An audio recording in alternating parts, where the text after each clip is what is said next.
comunidad, una auténtica familia iberoamericana, y lo que queremos para todos los países de América Latina es exactamente lo mismo que queremos para España: prosperidad, democracia y libertad. Question, Sarah Canales Lacer. No entro en las decisiones de otros países. And I will not discuss the decisions of other countries.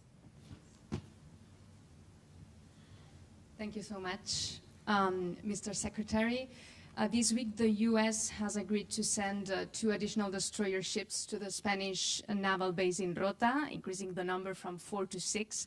How will this increase in military presence impact global security? Why now? And could we see more U.S. military presence in Spain? And then Latin America will be a big priority during Spain's turning presidency of the EU, yeah?